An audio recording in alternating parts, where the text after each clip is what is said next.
Hey everybody, my name is Alex Merced from alexmerced.com, and this is Government Lending 101, kind of mainly looking to understand how generally government lending programs work and generally the effects that they have. And the easiest way to think about it is that most government lending programs exist mainly because the government can spend a lot less money and get a lot more bang for the buck. The way this usually works is not necessarily the government actually lending money, because then the government would actually have to spend money and give money.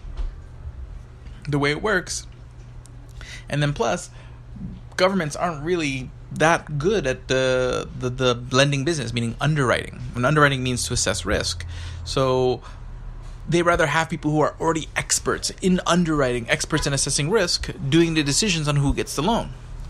So what they do is they go to banks and they say, you know what, if you make loans to these specific people to do these specific things, we will guarantee the loan.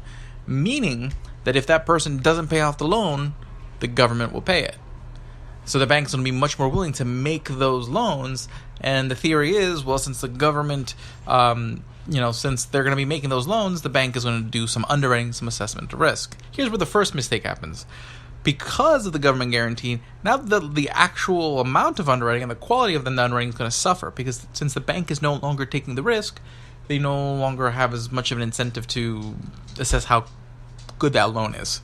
So that's going to affect things. They usually roost over time.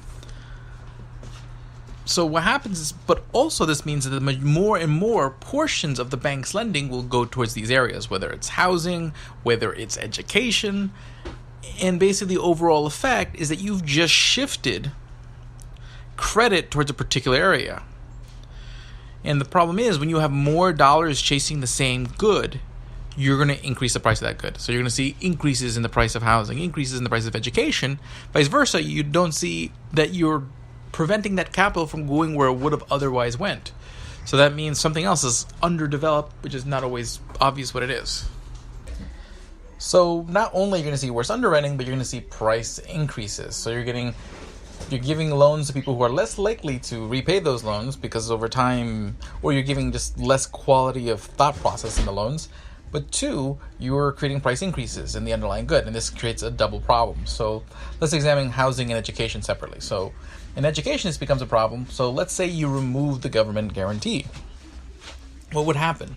Well, if I was that student who went to a bank and said, hey, I want to get a loan to get education, the bank is probably going to be a little bit more particular about my plan for the future, because they want to make sure that I graduate, and one, and two, that I have a plan for what kind of career that I want. So in that case, that's going to put a little bit more pressure on kids to not necessarily make rash decisions that aren't thought through, because otherwise they won't get the loan, and prevent people from getting a lot of debt when they're not even quite sure what they want to do. So that mechanism for sort of capturing people is no longer in the mix, because again, maybe a young high school kid isn't the best at assessing what their decision should be, but oftentimes there could be fail-safes like underwriting a loan. And at the same time, now that person's going to be more in debt and not be able to reassess their situation after they've graduated because they're too focused on having to pay off that loan. At the same time, that loan's now extra huge because of all the loans that came before it that pushed up tuition prices. Now, if you take a look at it in housing, same situation. Government guarantee, you're going to have less quality underwriting in who gets a mortgage because, well, there's no risk to the bank. And then, in turns, houses are more expensive, and now when the young generation who just got a six-figure loan to pay for college is now getting another six-figure loan to buy a house. So there are consequences to a lot of these lending programs. It's not just in housing and education, but there are areas. But generally when government gets in lending, it's always done through the guarantee, because that way it's the bank lending their money, not the government spending their money. So they can reach a lot more people with a lot less money. And yes, they may have to cover the occasional loan that goes bad,